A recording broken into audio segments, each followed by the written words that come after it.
Hi, this is Al of Resurrections, an Adam Warlock and Thanos podcast, and proud member of the collective, and you're listening to Into the Night, the Moon Knight podcast.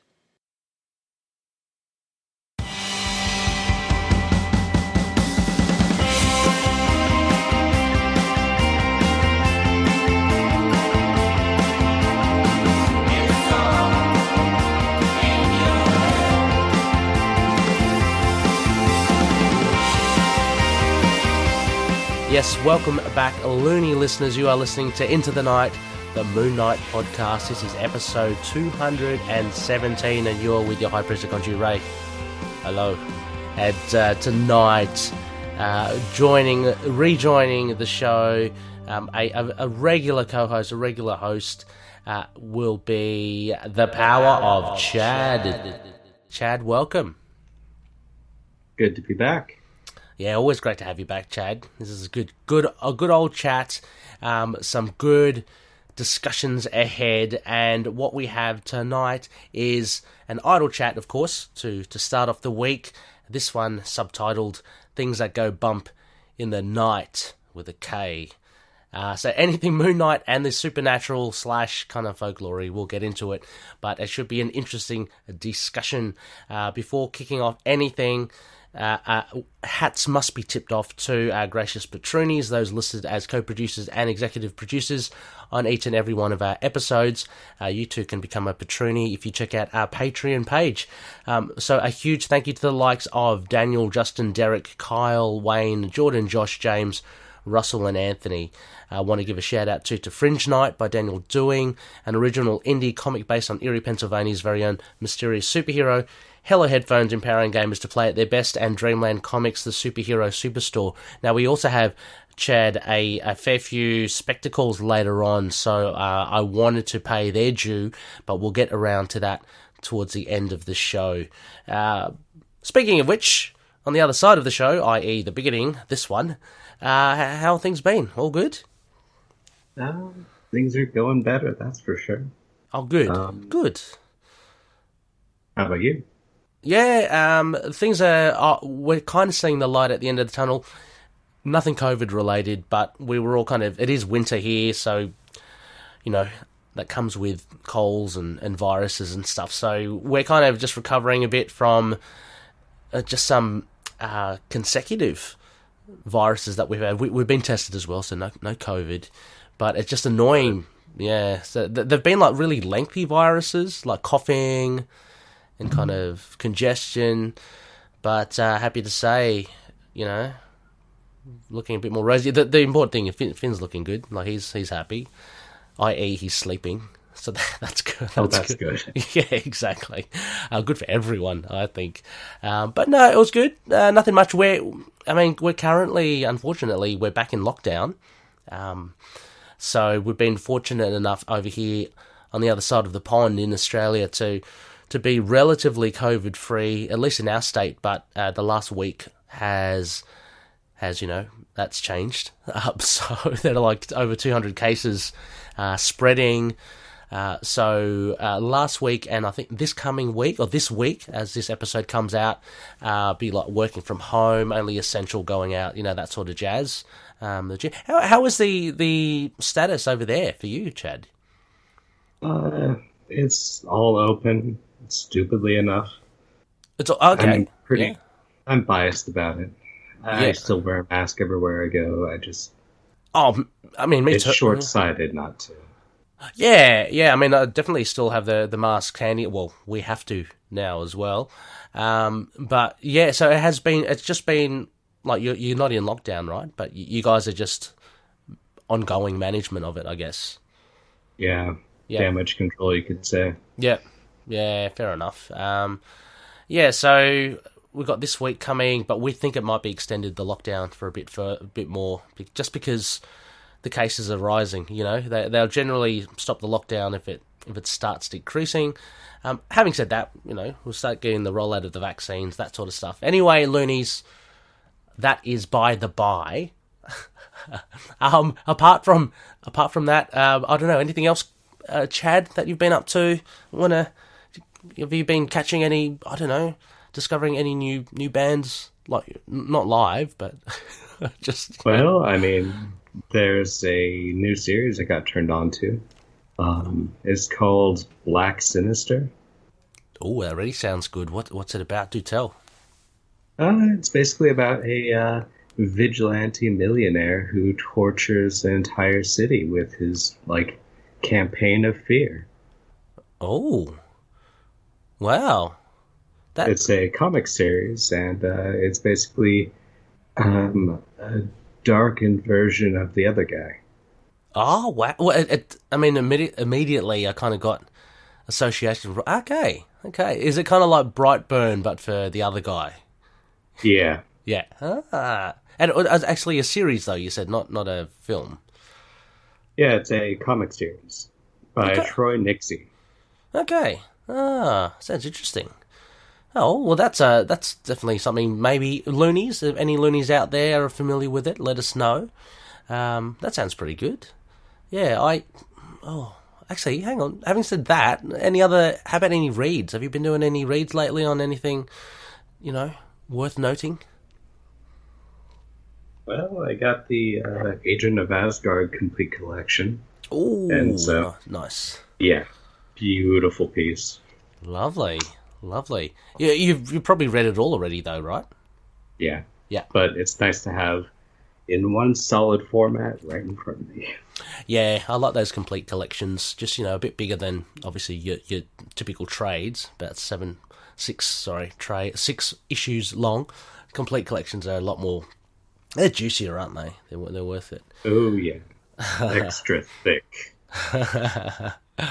Yeah, I'm having fun as well. I'm chomping at the bits for the Masters of the Universe Revelations on Netflix.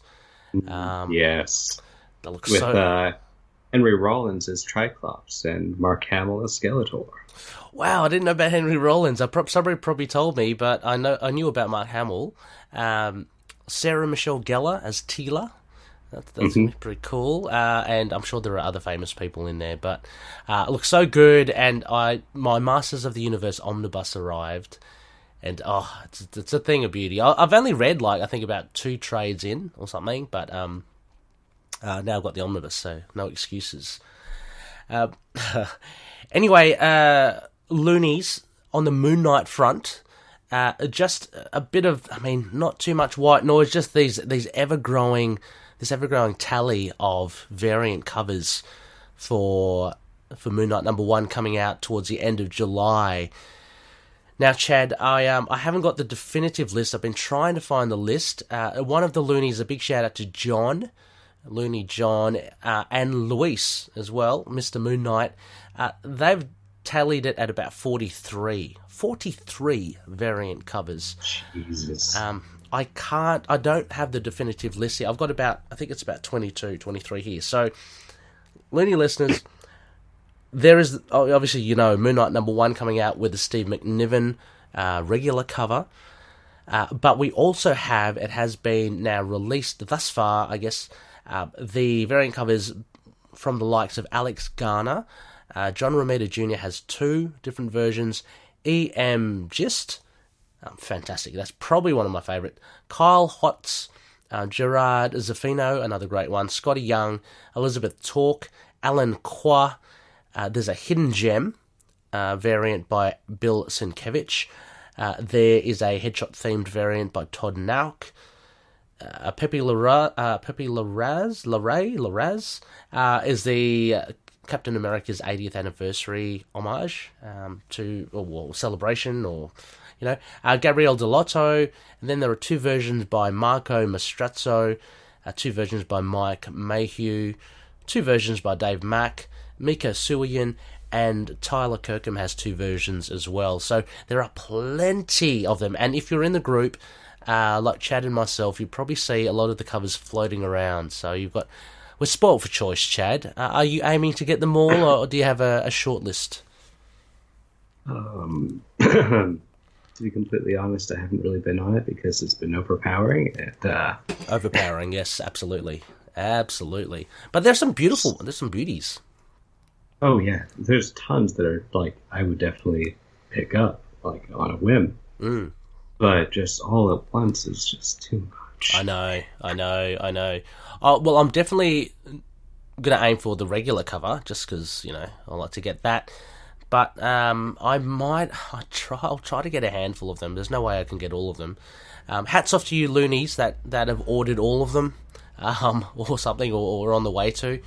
It's certainly an expensive endeavour, but, I'll probably just pick maybe, 4 or 5 of my favourites, and we'll take it from there.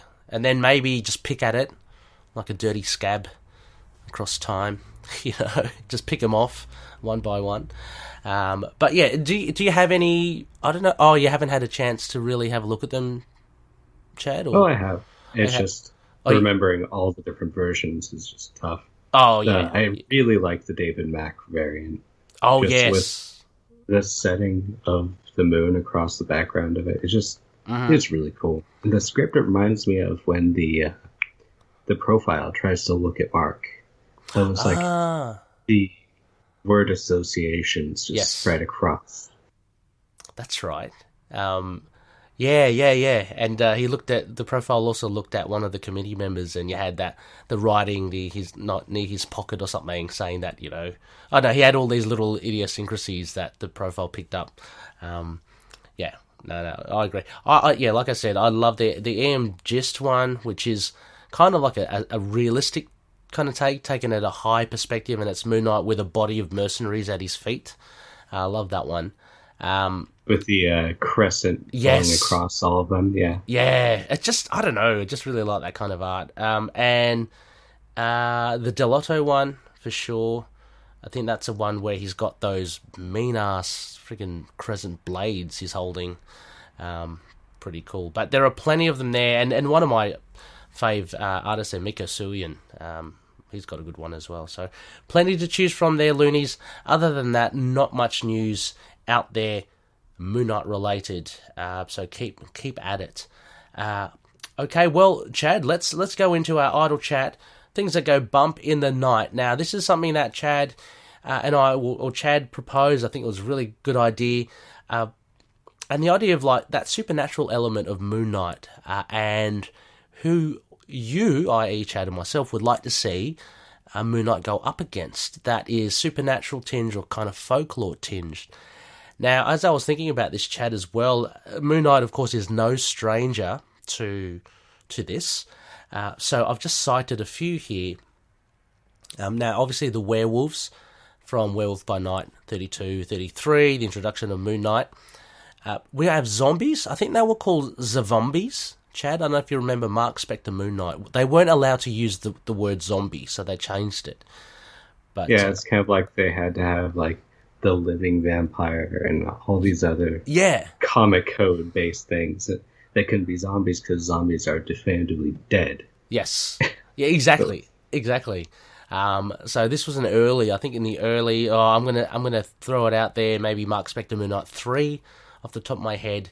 It's when Mark goes and gets caught up with some Zavombies. Then there's the Boogeyman as well there, Chad. A little bit of a test. Do you remember Moon Knight playing the Boogeyman? Fighting the Boogeyman? That was in the 2014, right? Yeah, absolutely. Cullen Bunn. That run. So, I think it's kind of supernatural / folkloric. Also Ghosts as well. Again, that's from 2014. I've cited that as the Warren Ellis one. Issue 3, with those ghosts of those dead rockers or the punks. So Moon Knight has fought many supernatural. I've got Gaia. I was talking to Justin, and there's Marvel Fanfare, which we might cover a bit later on. And I think actually KHONSHU and I have touched upon it. But it's Mother Earth, basically, that deity, or the god Earth or something. Moon Knight comes across, and she's kind of all mossy and tree-like. So he's kind of bumped into her. We've got vampires coming up in the upcoming series by Jed McKay, of course. He's referenced in the previous Reese, the vampiric receptionist for Moon Knight. So he doesn't fight him, but I'm sure... Well, you've seen the previews, right? Have you seen the previews? Yeah. And there's actually more zombies in the previews. Ah, yeah. Again, so supernatural, eat your heart out. It's all coming out, and I put Toltec at the end there, some sort of Mayan deity, which will be featured in our upcoming Over the Moon, Chad, which we'll get to a bit later on in our episode further in the week. Mm-hmm. Yeah. Well, so those, so there's no stranger, Moon Knight is no stranger to supernatural elements. But what we thought would be interesting would be who he hadn't come up against that we thought would be interesting. So I'll let you kick off, Chad. Who did you put as what would be interesting for Moon Knight to be up against? So for this kind of a long spiel now, I've had this idea where KHONSHU's always trying to bring someone else into the fold, like threatening Mark with getting the Punisher in on it, or commentary fleeting about Bushman. I was thinking, what if Mark had to fight KHONSHU draped across someone else? And what about Bushman? They have a lot of the same psychology. And Bushman could easily be led to cause wanton violence. Why? Well, because he felt like it. He's a bloodthirsty fiend. Yeah, that's awesome. I think that's really good because he's always he's for the most part been at loggerheads with KHONSHU, hasn't he? So what better way for KHONSHU to go, okay, we'll stuff you. I've been trying to make you my avatar. You bloody let me down all the time. You don't give me the blood I want. I'm going to jump ship. And he's kind of threatened it, hasn't he, in the past? In the series, he's at least alluded to it with the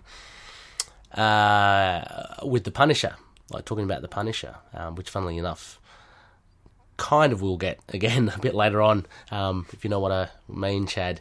But yeah, that'll be very interesting. And actually, it would make Bushman, for me, would make him a lot more interesting and deadly, because I feel, I don't know, this might be a bit of a hot take, I feel I've kind of wrung that well a bit dry with Bushman. I don't know where else you can really take him now, other than, he's been resurrected, he's had a very gory encounter with Moon Knight. I mean, what else is there that he can do, to make him an even deadlier villain, i.e. arch nemesis? And why not just team up with KHONSHU? That's a great idea. And especially with his last appearance, where he's just kind of like a shell of his former self. I mean, it's kind of like his version of the Bottom. Yeah, it is, actually. And that's right. I mean, you see, there was a lot of kind of flack for seeing Bushman like that. But I'd have to admire Bemis's take on it, because Bushman has been through a lot, right? And he has been kind of gotten the better of by Moon Knight many a time. So, he's got to be in a funk sooner or later, and we saw that in the Bemis run. Yeah. Anything else there about Bushman and the KHONSHU dynamic? Not really on that front, but I just got a couple more options, things I'd like to see him fight. Yeah, for sure. How about your next one? I'd like to see him go up against Wendigos. Yeah, I saw this. Again, for listeners who aren't privy, obviously Chad and I have a prompt sheet, so I do know, and he does know my picks. But yeah, I saw this, Chad, and it was like, yes, this is such a cool idea, because it's within the Marvel Universe. There's a real kind of folklore set up. I don't know. I'm very ignorant. Chad is. Yes, I'm gonna probably sound like a complete idiot. The Wendigo. Nah. the Wendigo, is that based off a real folklore thing, or? Yeah. Oh, it is. Okay, cool. It's sort of like an indigenous American folk tale. It's a spirit of greed and gluttony. Okay. And it would basically take control of people that get too desperate. There's a lot of frontier tales about people going crazy, becoming one with the Wendigo. There's also tales of people being abducted by Wendigo, turning into them that way. Is being abducted the same? So is it like in the comics where you get bitten, you turn into one, that sort of stuff? Kinda, yeah. It's just they have an aura that inspires these feelings in people. Okay. Oh, well, I am relieved. I thought it was linked to some real thing, but I didn't want to sound like like an idiot, like if it was a completely comic created thing, and me falling for it. But no, that's good. The Wendigo, yeah, I like it, and the fact that it's got such a weird. And again, this is from the comic related side of things. It's got such a weird element to it. In like they play a lot with the borders, right, Chad? You know what I mean? Like, apparently it only works in Canada. Yeah, it was. So the folktale is like all sorts of areas in the United States. Mm-hmm. It's traveled around a lot. It's changed, but for the most part, it's like it's a giant humanoid. It's cannibalistic, and sometimes they're literally giants. Sometimes they're just a little bit bigger. Mm-hmm. Sometimes they have antlers. Sometimes there's small horns. Sometimes there's nothing. Is it ever like white and furry? Usually they're white and ashen because they're corpses. Ah, okay, right. And you can kind of see their bones like press against their skin when they move, like they don't fit right against it. Oh god, yeah, that sounds pretty cool. I thought one thing that was really cool about like their mythos is that their hearts are supposed to be made of ice, and that's like a thing with KHONSHU. It's like feast on hearts, right? Yeah. But there's no heart to be had. That's pretty cool. I like how that ties in then with with how that would work within the Moon Knight corner of the universe. But yeah, no, that'll be quite interesting. Wasn't there an Avengers tale not that long ago where all the Avengers turned into Wendigos? That's probably the closest that Moon Knight has probably come to a Wendigo. But yeah, I believe there was like a Moon Knight thing where he came up against like something involving Wendigos, but it was like super brief. Oh, okay. Yeah. I think that would be good anyway as well. Like, you know, Moon Knight always seems to go, you know, not to kind of beat a dead horse here, but like, you know, with the werewolf by night, the association with the werewolf, Moon Knight seems to always go well with like big beasts of enemies. Yeah. So yeah, what better one than Wendigo? And then you have like his cast, his support cast, kind of being affected by it. And that'd be pretty cool. That would make it a really that dynamic. I'm just thinking with the Jed MacKay series coming up with Reese the Vampire. That'd be really weird because we saw in that again. Sorry, spoilers. Anyone who hasn't come across the preview, number one. But Moon Knight, it doesn't give too much away. Look, he just fights what seems to be a couple of vampires in a van and such.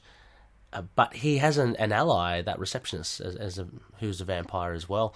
But just a really interesting dynamic to see what happens like with Moon Knight and I guess vampires.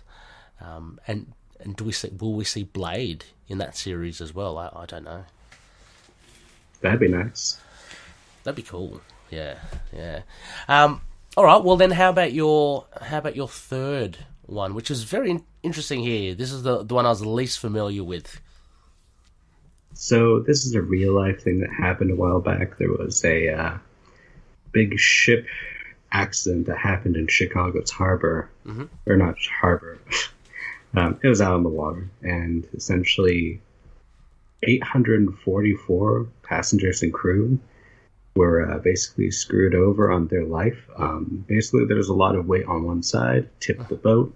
The entire thing went down. Oh. This is 1915. Mm-hmm. And there were so many bodies recovered, they had to use a local armory building as an impromptu morgue. Oh. And nowadays, this armory building is a warehouse and the place where Oprah's studio is. Oh, wow. Jeez. Yeah. I hope she gives them gifts. You get this and you get that. Right. You know, you gotta satiate, you know, any unrestful spirits in your vicinity. Wow. Okay. And so what is like still haunted? So have there been stories about what's happened, stuff like that? There's just like a lot of like weird, cases of hauntings that happen. Just, I didn't leave that there. Lights turn off mysteriously. Lots of that stuff. Jump scares. Yeah. It's just typical stuff. But it's just like, how have I not heard of this ever? It's like, that's a lot of people dead for just a catastrophe with no cause. I know, that's immense, isn't it? It's terrible. It kind of got me thinking about those, those ghost hunters, and you got those TV shows where people are hunting for ghosts and they go to these different, locations, and they have someone that senses the ghosts. It'd be very interesting. I like any stories, and any stories that superheroes somehow can go up against ghosts are pretty cool. Again, citing back that ghost story by Warren Ellis, I think that was the money shot for me for that was, like, how do you battle ghosts, right? And Moon Knight had this bird armor that allowed him to actually touch the intangible, and I think that's fantastic. But yeah, any ideas of how to incorporate this? Like, you think like Moon Knight goes into that armory or the film studio? Maybe he's Stephen Grant.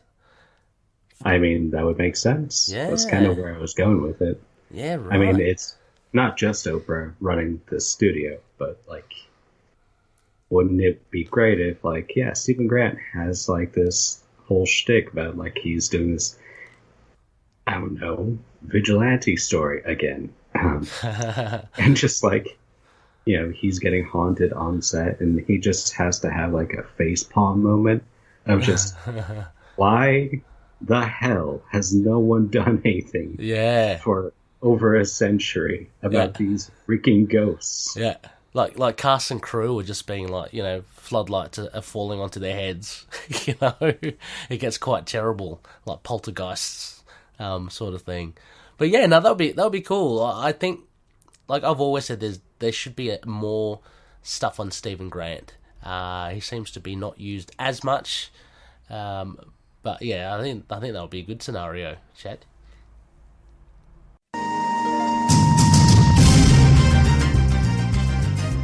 Green Lantern Corps, an interstellar law enforcement agency armed with rings that grant them a variety of extraordinary powers, all of which come from imagination and or emotions.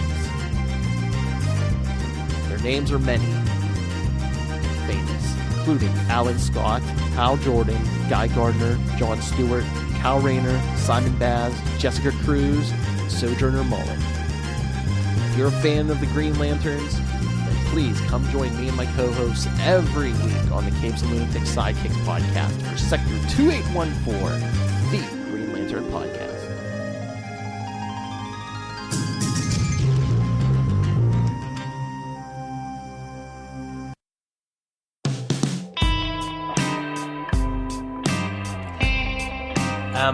Yeah, well, I've got a few here, Chad. I mean, we did ask each other to kind of give 3 scenarios.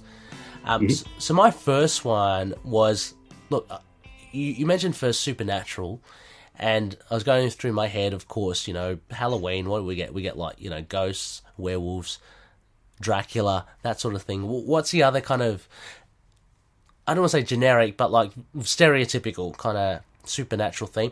And I popped onto witches, and then it got me thinking about, I was reading, one of the stories I read to Finn is Hansel and Gretel, and about the evil witch in her lolly house.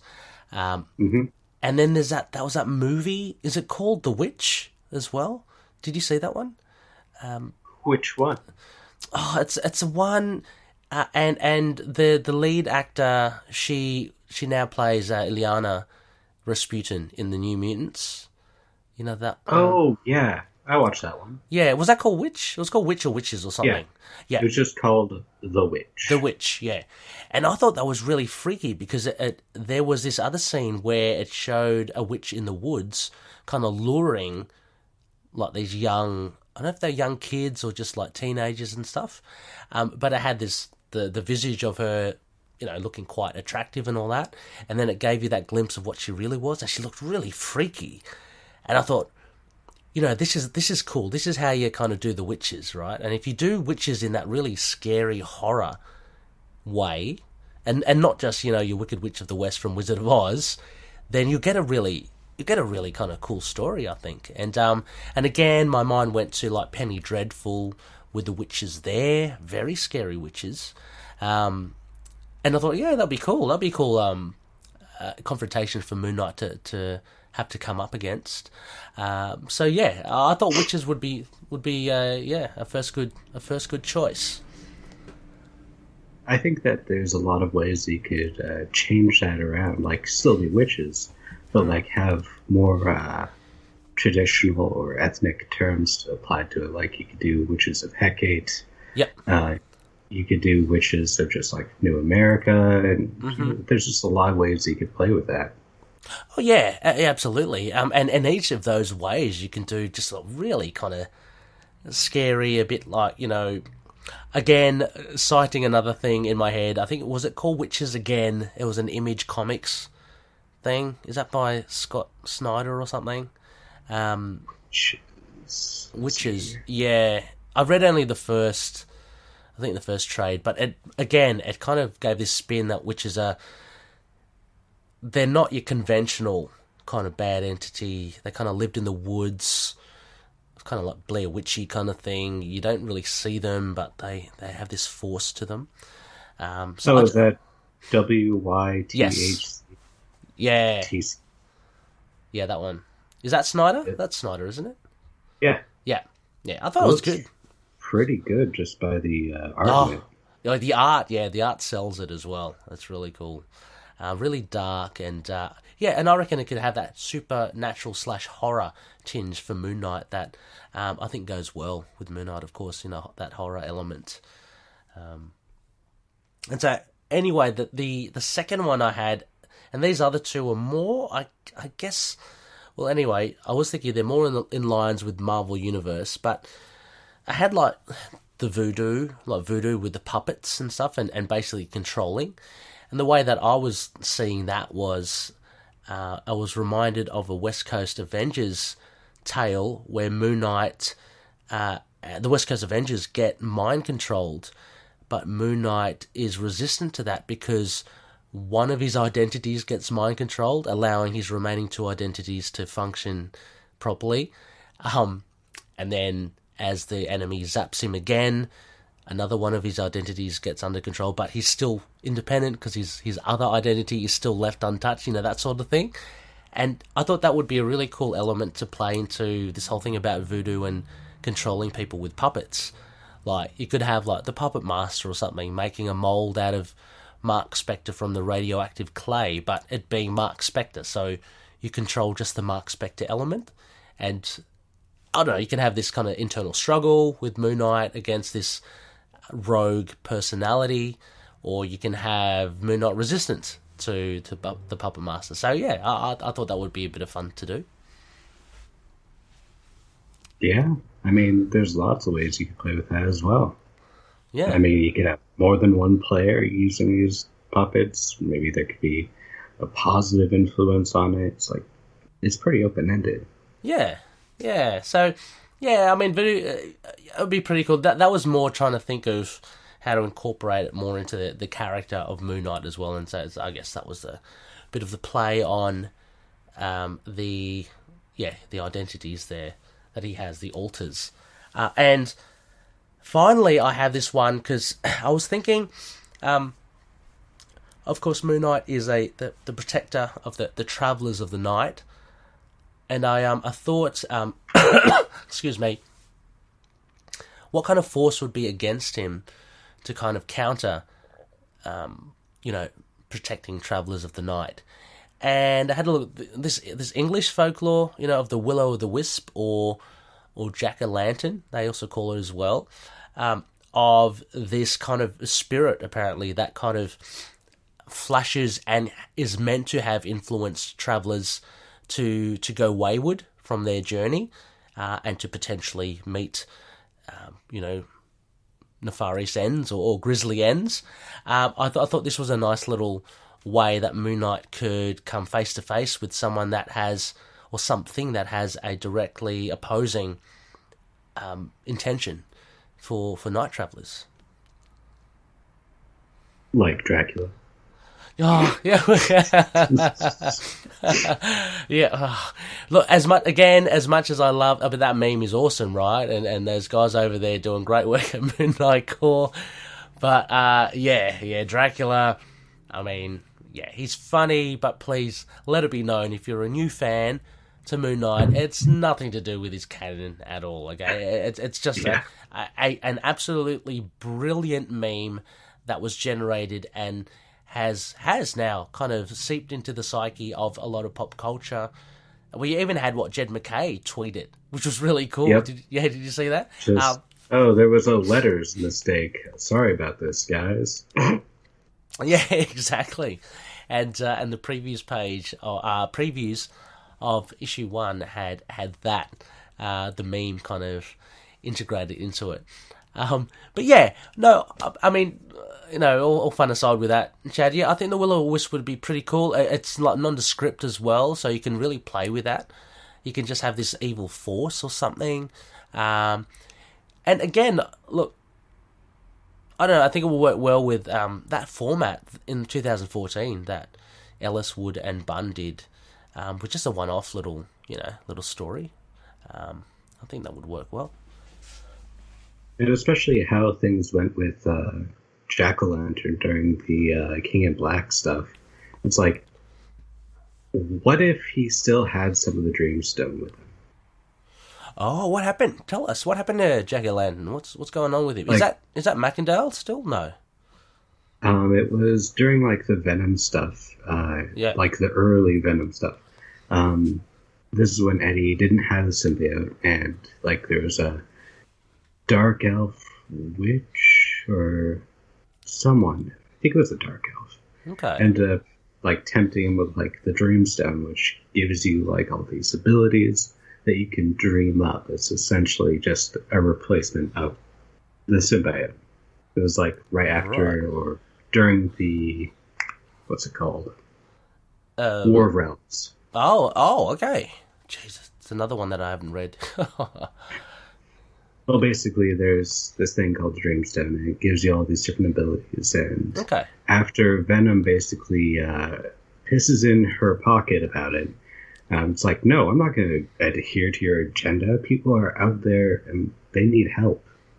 Yeah. And essentially, there's a big fight between Jack-O-Lantern and Eddie at that point, and the same witch goes up to Jack-O-Lantern and offers the Dreamstone. I forget how that finishes, but I know that he plays with it a bit. Okay. Yeah, he's an interesting character, little Jack O'Lant. Which one? Yeah, I always think of the one from the Daniel Way run of Ghost Rider, when he goes into. I think that was Jason Macendale. I don't know who else took up the mantle after that, but there's been a couple. Yeah, okay. I'm sure it's kind of like Hobgoblin, because I think Macendale, he turned into Hobgoblin, that sort of stuff. So, a bit fast and loose with Jack-O-Lantern, but yeah, right. And there wasn't a Marvel character called Will-O-the-Wisp as well. I'm not sure if you remember, Chad, one of Silver Sable's contingent, her, what is it, Silver Sable and her Wild Pack.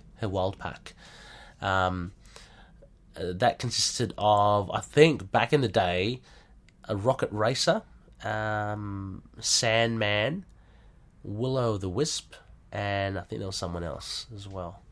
But he was, I don't know what he was. I think no one really liked him or understood him. I think it was kind of another world, just intangible, that sort of stuff. But they didn't, no one seemed to get along with him. So I don't really know his origin.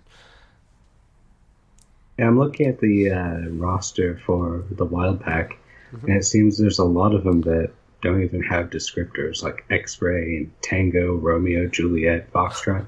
These are just like empty names. Oh, really? Lasting all of maybe, if not one page, maybe a couple of panels, who knows. I certainly remember them from the backup stories to a lot of the Amazing Spider-Man annuals, but that was all I really saw That was the only place I really saw Silver Sable and the Wild Pack, and I got the '90s Silver Sable title, but I could not tell you what was in it.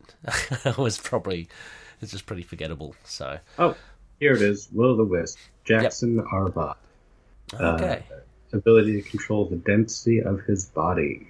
Oh yeah, and that's like one of those things where, like, in the classic runs, it's like a really basic, no one uses it to its potential, but it's like, I know. As things have progressed, it's like, that can be deadly. Are you kidding me? I know. Being intangible is just like, it's crazy good. I'd love that ability.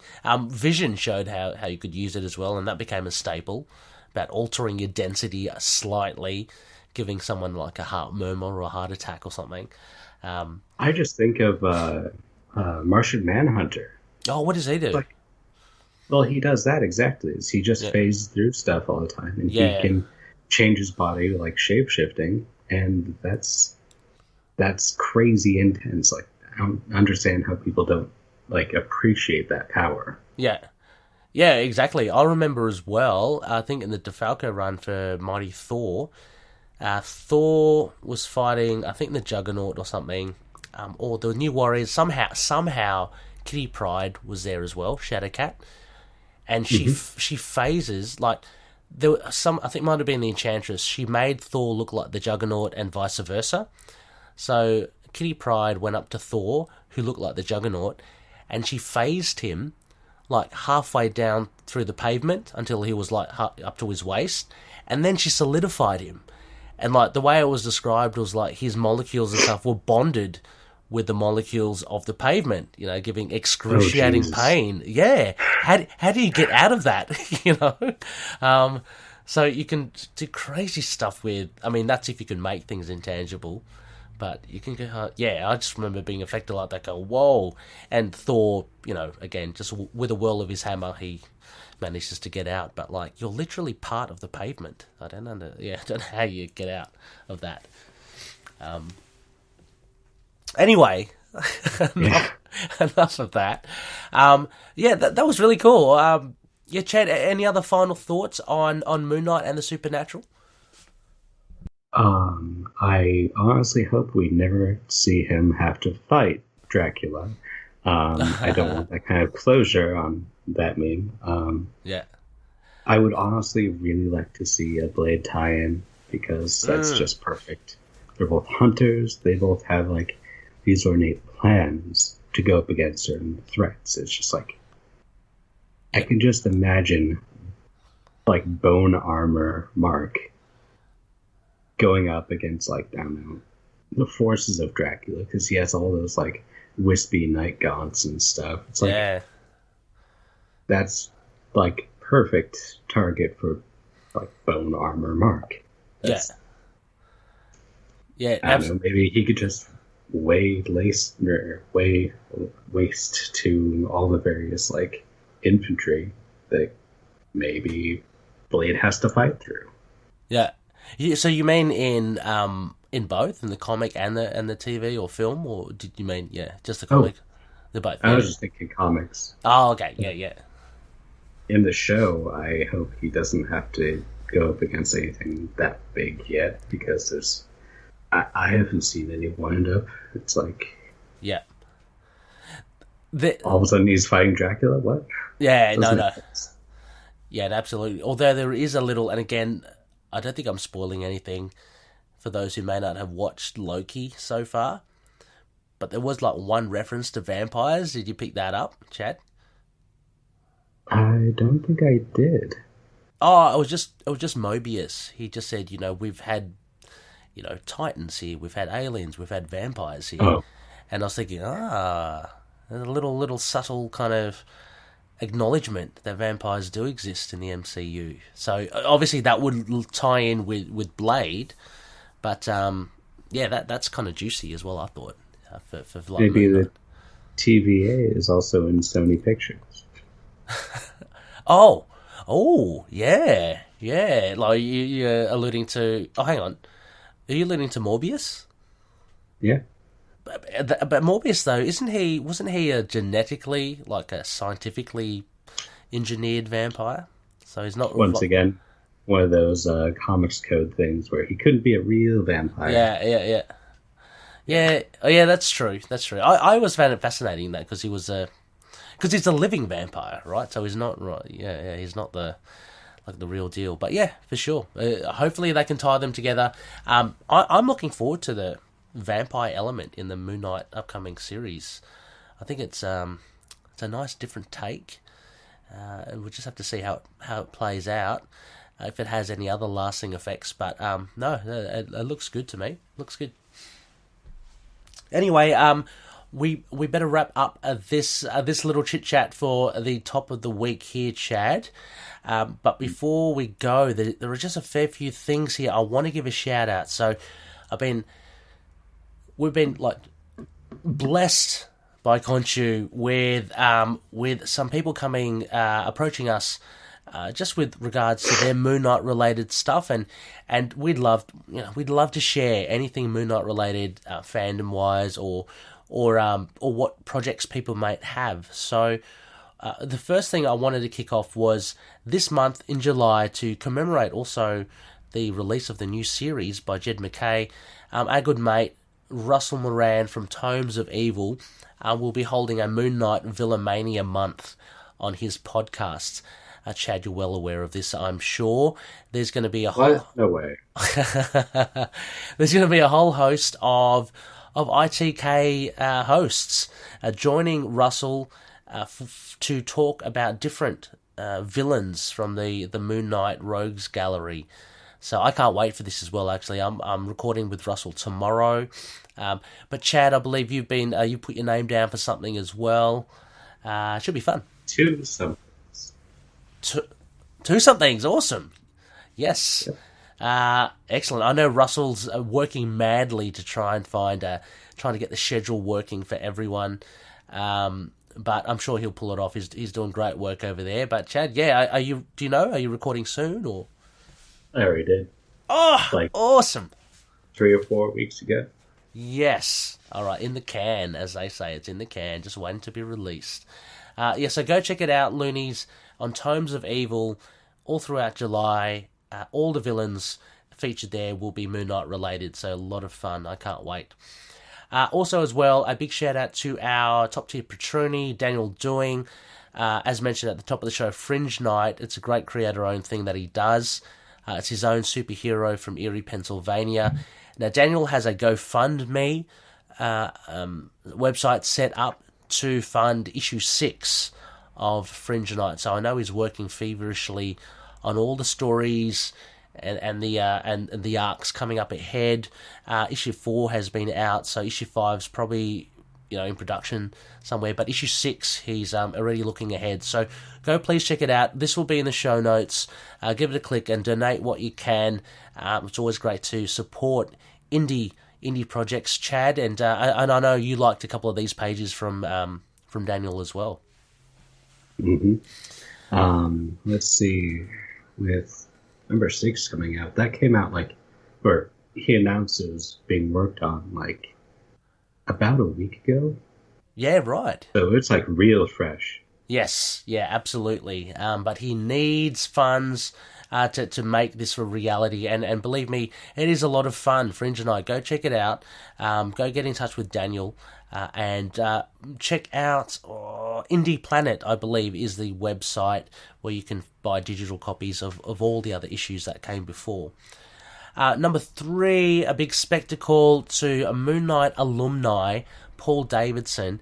Now, those of you would know, he did the fantastic artwork to a lot of the latter Bemis issues of the Moon Knight Bemis run.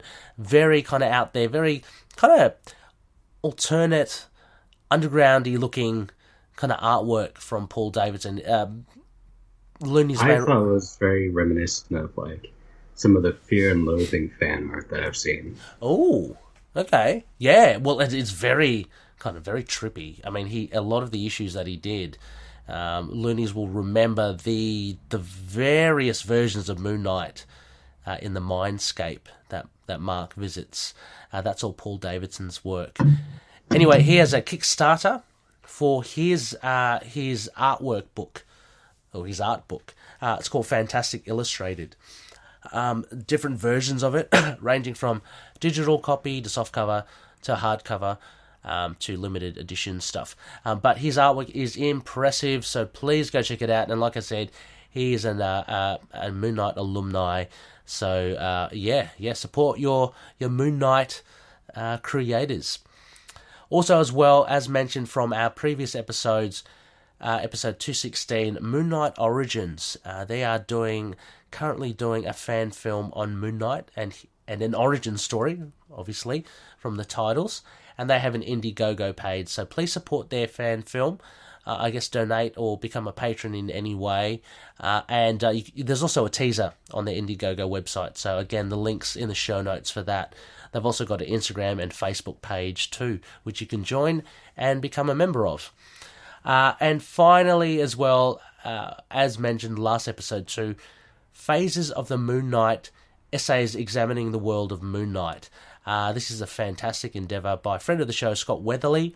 You can email him at 20thCenturyGeek@gmail.com.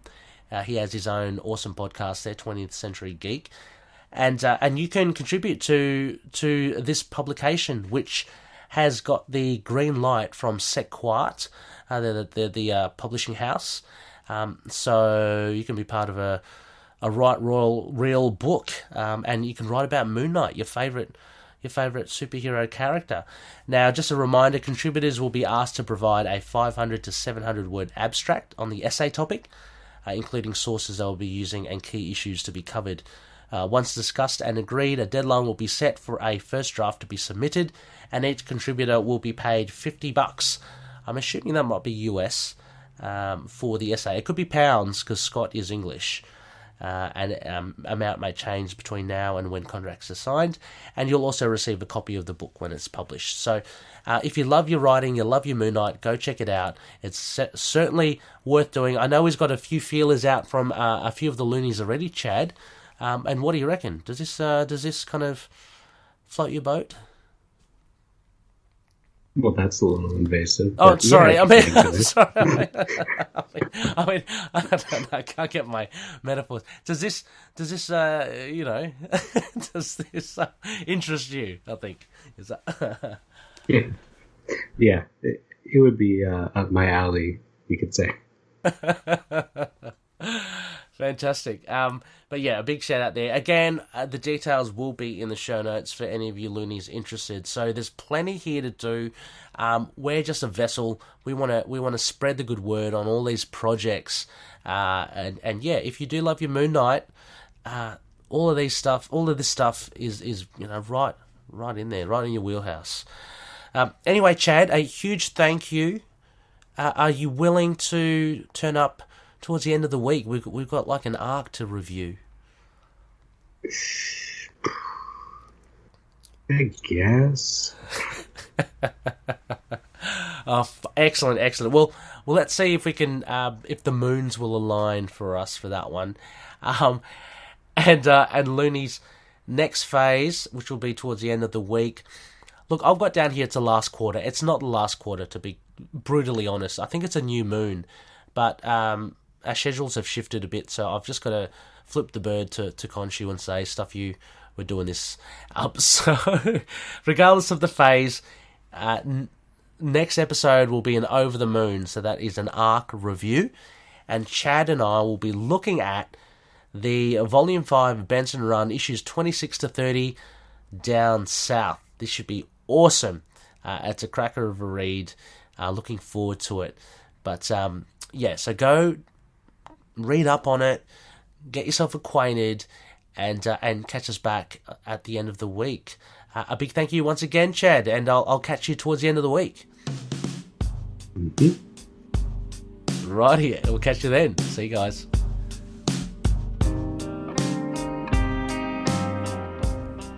Moon Knight and affiliated characters, stories and events are properties of Marvel Characters Incorporated.